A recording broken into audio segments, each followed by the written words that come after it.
remains small. But the human toll of climate change is disproportionately high. The urgency to address loss and damage and to configure appropriate financial mechanisms for resilience grows with each extreme weather event and each bout of climate-induced insecurity. A complex interplay of needs and responsibilities is a daily challenge, but it should not lead to a deadlock. We must be alert to the fact that they can sometimes blind us to the bigger picture. Delivering prosperity and well-being for Africa's growing population without pushing the world deeper into climate disaster is not just an abstract proposition or a mere wishful thinking. It is a real possibility proven by science and affirmed by emerging experience. An opportunity-oriented focus on climate action is the engine for propelling Africa into a realm of stability and prosperity, elevating us to middle-income status and beyond. This context is precisely what sets this climate summit apart from others. It aims to unite us across neighborhoods, across sectors, across institutions, local or international, across country borders, across continents, and across generations. It is because we all have a shared stake in the Earth's ability to sustain life that we must envision together a future that embraces the values of equality, human security, and shared prosperity. Africa possesses all the necessary conditions to realize this future. Our foremost asset is our young and growing young people and workforce, educated, skilled, and motivated to pursue industry, innovation, and enterprise. And we saw them here speak ably this morning. And I congratulate the young people who've been here for the last 3 days, and they have done a tremendous job in the Youth Summit. We have ample renewable energy potential as well, and the natural assets and resources to green our own consumption, but also to meaningfully contribute to decarbonization of the global economy. We must see in green growth not just a climate imperative, but also a fountain of multi-billion-dollar economic opportunities that Africa and the world is primed to capitalize. We are brought together by a clear understanding and deep concern about the inadequacy of our present means in terms of institutions and available finances to deal effectively with the magnitude of our collective threats and challenges. But we will not shy away from the difficult conversations and uncomfortable realities that must be addressed to achieve meaningful change. Policy, regulations, taxation, trade, and climate justice will all be scrutinized in national, regional, global contexts. Yet, the way we frame these discussions matters. I invite all of us to adopt opportunity lens as we navigate these complex dialogues. For a very long time, we have looked at this as a problem. It is time we flipped and looked at it from the other side. There are opportunities immense opportunities as well. And that is why we are not here to cut grievances and list problems. We are here to scrutinize ideas, assess perspectives, so that we can unlock solutions. The very format of this summit has been designed to facilitate such engagement. Next 3 days, be ready to be challenged in this dynamic ecosystem and discovery. After global innovation trailblazers, experts, investors, and captains of industry are here to explore the opportunities, tackle the barriers, and scale up solutions. While I cannot encapsulate the breadth and depth of all our program within my opening remarks, allow me to outline the overarching theme, which is the unparalleled opportunity that climate action represents for Africa. As you're aware, the climate conversation began 31 years ago in 1992 in Rio de Janeiro. But this is the first African summit 31 years later. When my colleagues agreed in the Africa Union, that is, agreed to my offer to host this climate summit, it was clear to me that this inaugural summit is going to be the stepping stone to the ultimate resolution of this challenge.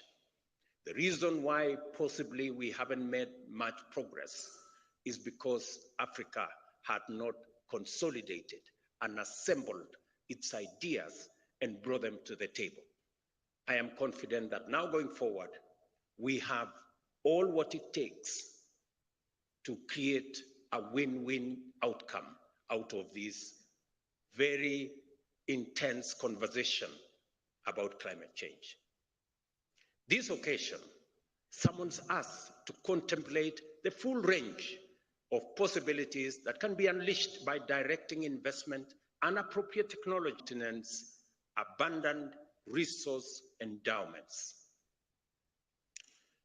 Let us look, for example, at food production and the protection and expansion of our invaluable natural carbon sinks, which stand at the intersection of our environment and ecology on one end, and economic opportunities on the other end.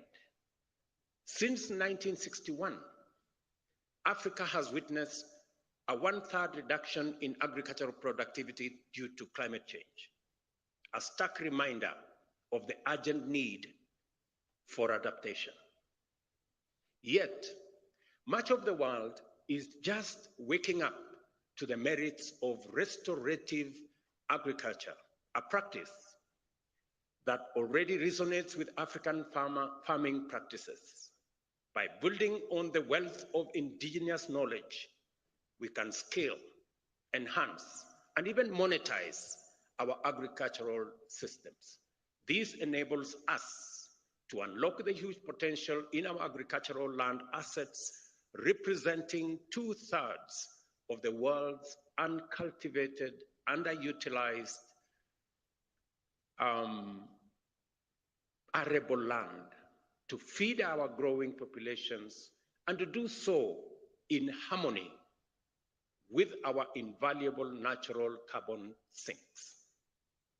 Additionally, the restoration and expansion of Africa's natural carbon sinks are not just an environmental imperative. In fact, they are an unparalleled economic goldmine. They have the potential to absorb millions of tons of CO2 annually, which should translate into billions of dollars if we were living in a fair world, improve livelihoods and millions of opportunities across this continent. And I was having a conversation yesterday about a banker of one of the big multinational banks. And he was telling me about Africa's GDP. And GDP is about assets, it's about what you have. We have the carbon sinks that serves the world, cleans our environment, acts as sequestration of carbon that is produced by others. But we get nothing for it. It's not anywhere in our balance sheet. Everybody's assets are in their balance sheet. Some of ours are not in that balance sheet. The day we put our whole assets in our balance sheet, you will know that we are a very wealthy continent.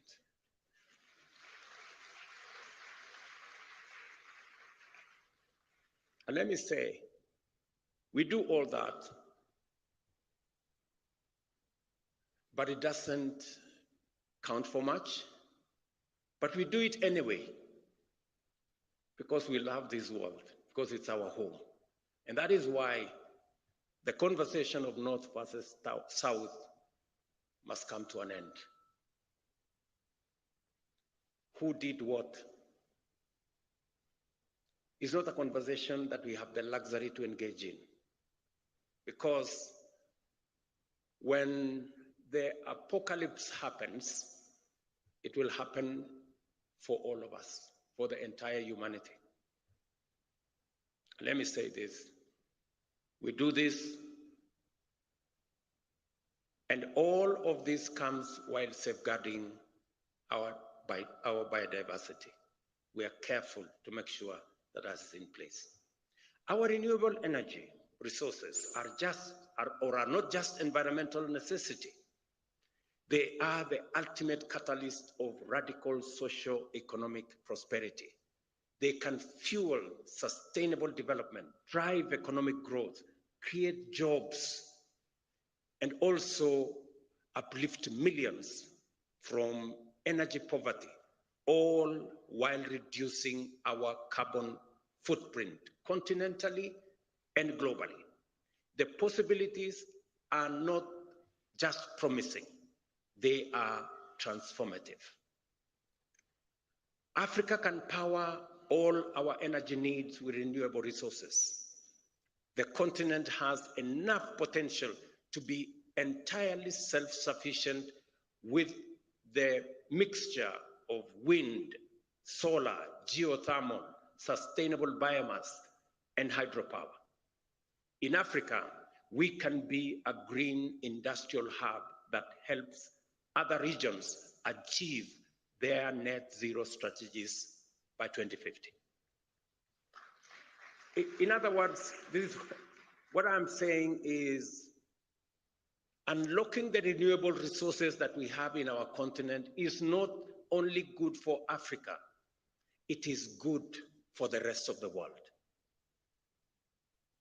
Because we not only are driving our own growth, but we are ready to share these resources with the rest of the world. And by doing so, we will assist the rest of the world in ensuring that we move towards the net zero target that we all set for ourselves. And for Africa, renewable resources, it is not just the volume, but also the non-seasonality of our renewable energy that stands out. The nearly year-round sunshine is Africa's solar potential, particularly unique, perfectly suited to industrial energy demands, something that is challenging in other areas, especially in temperate climates. Kenya, for example, serves as a good example of what is possible. Our national grid currently operates a 3 gigawatts with 93% of that power being renewable. Our ambition is audacious yet achievable. 100% renewable by 2030 and a 100 gigawatt grid entirely renewable by 2040. A serious challenge in bridging the investment gap in order to enable the continent meet its energy needs is the creation of demand on sufficient scale to provide incentives for appropriate private investment in energy infrastructure development. Industrial energy at scale is therefore necessary to anchor energy demand as a means of tackling the widespread energy poverty still prevalent across our continent. The numbers are stark. Nearly 600 million Africans lack access to electricity. Another 150 grapple with unreliable power. And almost 1 billion have no access to clean cooking energy. But the abundance of our renewable resources, the possibilities offered by new technologies, and opportunities created by new climate financing offers enormous possibilities for us. We have the capability to provide reliable and cost-effective energy access to all Africans by 2030. The green transformation of both production and consumption is not optional. It is an imperative. Global demand for such solution is already gaining momentum. Our strategic proximity to substantial reserves of metal and minerals necessary for the global energy transition makes Africa an attractive candidate to become a global hub in green industrial supply chain, from refining metals and minerals to constructing and assembling electric motor vehicles, batteries, and other components. Let me invite you to this unprecedented geo-economic opportunity for Africa. We are already key players in the extraction of these minerals, but much of the higher value addition, smelting, refining, assembly, and even the production of electric motor vehicles happens elsewhere. Let's put some numbers to add perspective to what I'm saying. By 2025, the mining of battery critical minerals, nickel, lithium, cobalt, is estimated to generate some $11 billion in value. However, if we take the next step and engage in value-added activities like refining these minerals into industrial-grade metals, that value could quadruple to $50 billion. And if we consider the end-to-end value chain for electric vehicles, including the battery pack and all other components, the market value skyrockets to an astonishing $7 trillion. That is a trajectory. What today we are selling for $11 billion could be $7 trillion if we engage in the right trajectory. And that is what we are saying. And that is what Madam Josefa was saying. What these figures clearly demonstrate is that Africa can no longer afford a minimalist, short-termist, raw material-based approach. The time has come for us to break out of the shackles of low ambition. We must now begin to aim higher and strive for more and better outcomes. As we work towards capturing more economic value from these opportunities, we are not just building a resilient and prosperous continent, we are also contributing to a more balanced and stable global economy. It is the only way, ladies and gentlemen, we are going to stop the migration using rickety boats from one continent to another. It is the way that we are going to stop the negativities.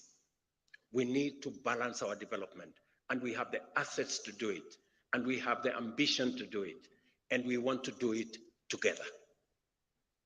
Trillions of dollars globally are looking for green investment opportunities as the pressure to tackle climate change and crisis heightens.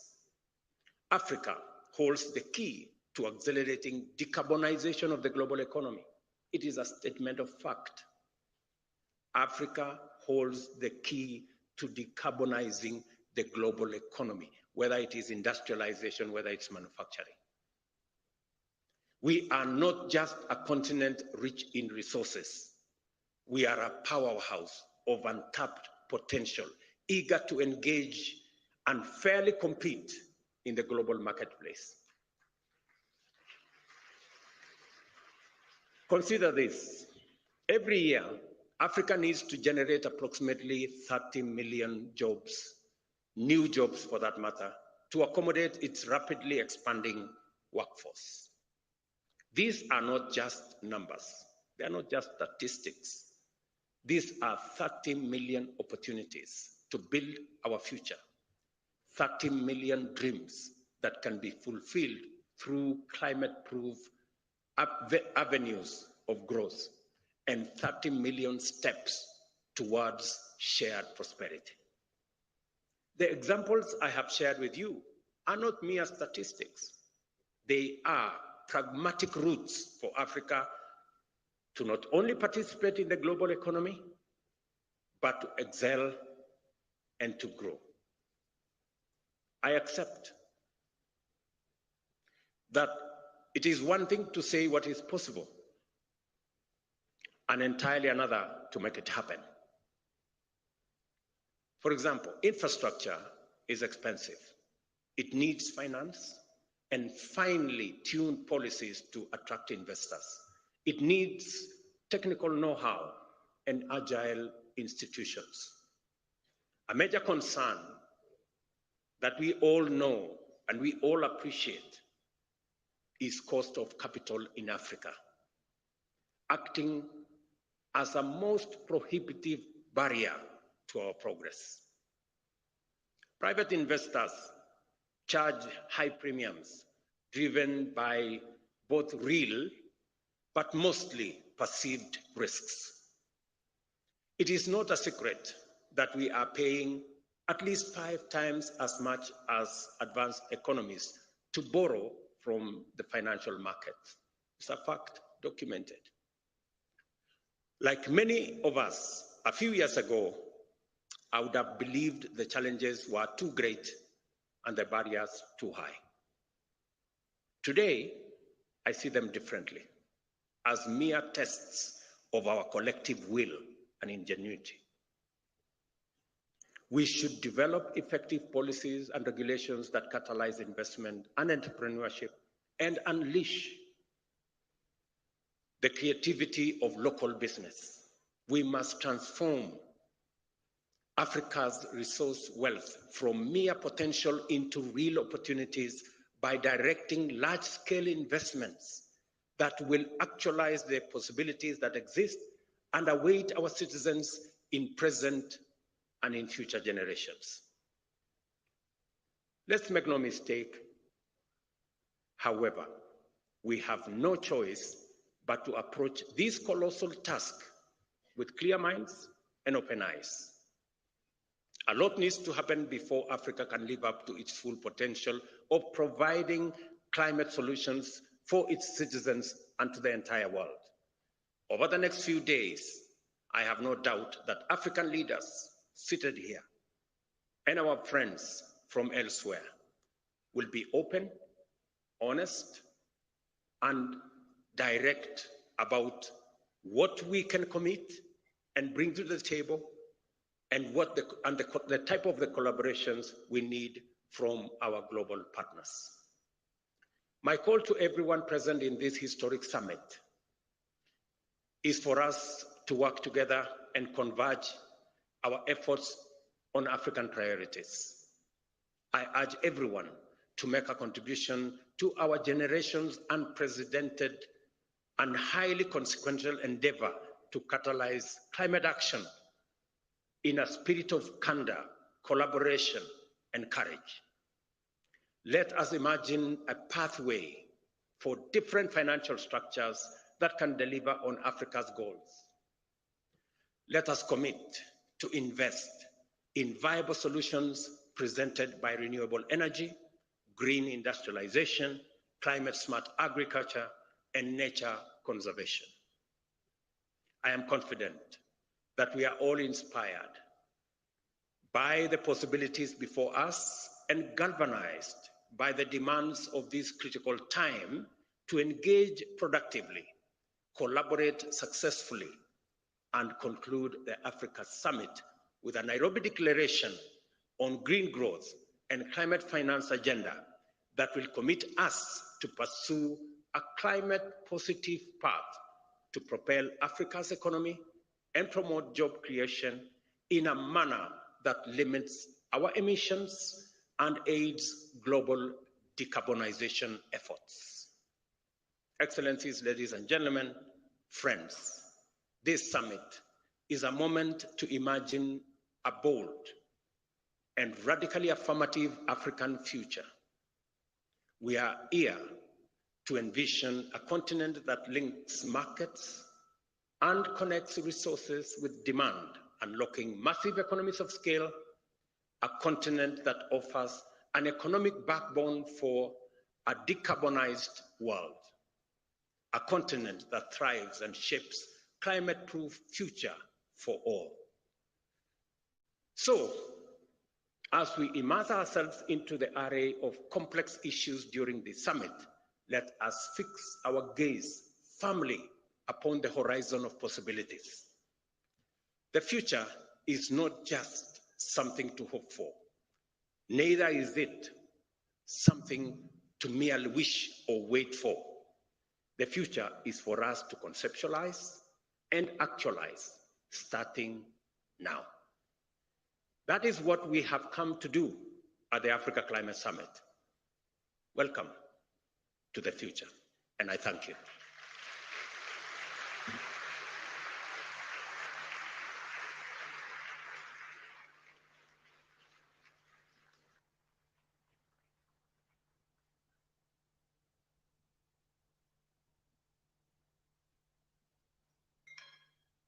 One more round of applause to all the speakers who have spoken so well. Thank you very much, Your Excellency. Now we've come to the end of this session, so mine is just to give you some exit protocols. Very simply, we're going to have what we call a family photo with His Excellency, the President. And so we are inviting the AU leadership and all the ministers, including our cabinet secretaries, to join His Excellency for this photo. So what we'll do is that at the point we're exiting, kindly let's allow His Excellency and the leadership to exit first, followed by the ministers. I'll request that we all remain in the room.